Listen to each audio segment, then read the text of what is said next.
where do we stand on cannibalism? Okay, so I'm gonna paint you a picture. Okay. So you are mountaineering, and you are in a vast, open, frozen world, and you have 3 acquaintances with you.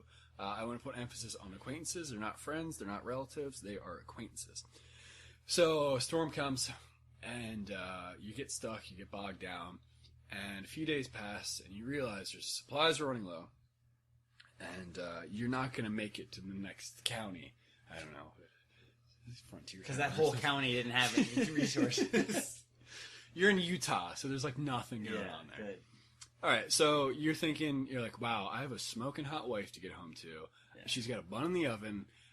If I get back, I know for sure that like I'll be able to sell the story, not the cannibalism part, but I'll be able to be like, wow, I just came back. Here's bars of gold. I'm going to be a millionaire. But you're not going to get back on an empty stomach. And 2 of these people are already deceased due to the temperature. Do you eat those people to get back to your loved ones? The 2 people who've died. Right. Of natural And there's causes. 1 person still alive. It's just you. Oh, it's just you? Yeah, 2 people are dead. I thought there were 3 acquaintances. Did you eat the third one? No. They didn't make it through the night. It's a group of 3. Yeah. Yeah. Okay, because I'm pretty sure you had another person in the group that you already ate before you considered whether or not it was okay to eat somebody. That's kind of the way it goes, though, right? Like, should I have this cake? You don't think about it. You eat the first slice, and the second slice is like the real moral. Oh, shit, yeah, it's happened. You're like on an elbow. You're like, wait a minute. No, this cake came with only 5 slices. I didn't eat one just now. Okay, so I think what's interesting, though, is that you presented that story. You could have presented it just fine as a dilemma with you're mountaineering, you want to get home to your wife. You could have kept the kid part just fine, right? That still adds to the dilemma. Do you eat these acquaintances or not? You didn't have to add anything about personal glory and riches that greet you when you get home. I don't know, just added this weird wrinkle where, like, you had to, like, layer on additional benefits of getting home alive. Because I clearly want them to decide, yeah, I'm going to eat somebody, you know? Because then it's easier to throw it in the person's face. Like, you could have been rich. You could have found a cure for cancer if you just ate that person. Are you sure you haven't concocted for yourself some dream where you eat people, thereby create a story for yourself, thereby get rich? Like, the ultimate break to the writer's block, you just create your own story? You're like the guy from Oprah, except you actually ate people. A million little fibers or pieces or whatever. Yeah. Let's cut the shit, Jerry. Would you eat somebody? Okay, so for myself, I've thought about this a lot lately. Obviously, I've been turning towards vegetarianism, you know, and I only eat chicken and turkey now, and fish. But if I were in the natural world and I was having to survive, and I'm a bit of a survivalist, you know that. Right. I really like doing that stuff. I do not think I could kill an animal. I think I would die in that situation. If the animal died... Already. If the animal is dead, like it froze to death in front of me. Depends on the animal. Yeah, I could eat it. I'd eat a human, yeah. Alright, I like that. So, yeah, this thought experiment, would you eat them? Yeah. Alright, that's easy, though. Okay. It's easy to Make say. it hard. Make it challenging. It's easy to say you would eat the 2 people who just died. One of them's related to. Oh, your brother?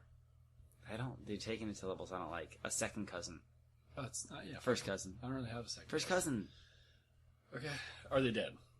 They're dead. They're both dead. Couple of ants. You're hiking with a couple of ants because you're weird and your ants die. It goes back to their dead thing. So okay, they're dead. Because it would even be easy to rationalize it if it's someone you've loved, where it's like, oh my god, they would want me to eat them and survive. So that's easier than the acquaintance. Okay, so right before they die, though, they say, please don't eat me. Fuck it. I'm gonna eat them anyway. Like, it's anyway fine. because of the riches. Right, and they shouldn't be selfish. That's on them. I'm eating them. Okay, so but what would hold you back? Some promise that you feel like you didn't actually make, but like it's an unspoken promise that you're obligated to keep because they asked you as their dying wish? The only thing that's going to deter me from eating somebody if it's immediate family. I'm not going to eat my mom, you know?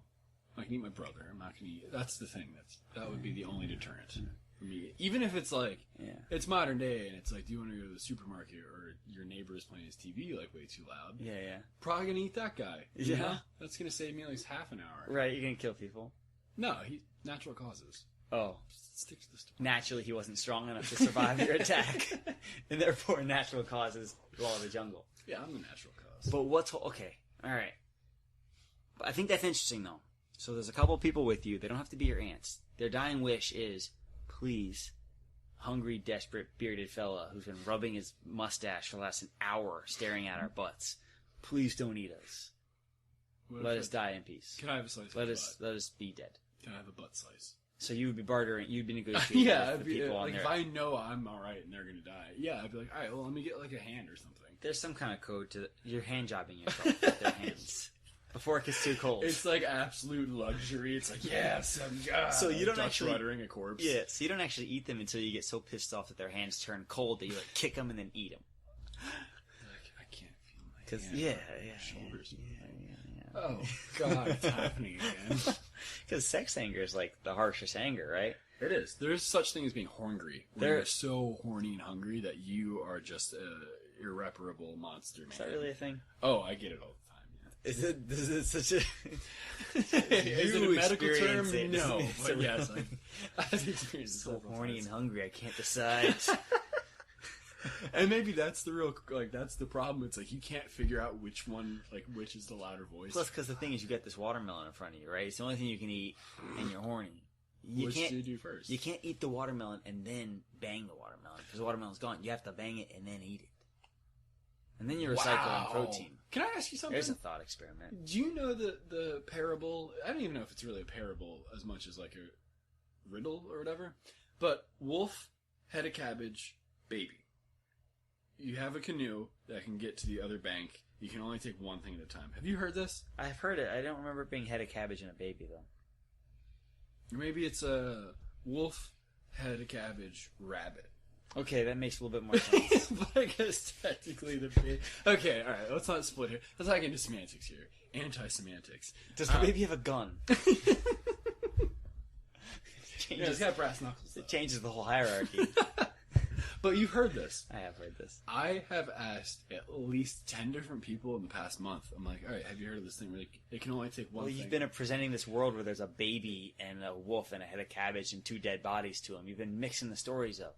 But it's the same principle. The canoe and the other bank should be that. That's you obviously eat the wolf, plant the cabbage, raise the baby. You don't know what the pH in the soil is. You don't know if that cabbage is going to thrive. Float on the dead people. But you've heard it before. Yeah, hell yeah, man. Okay, but it astounds me that people haven't heard that.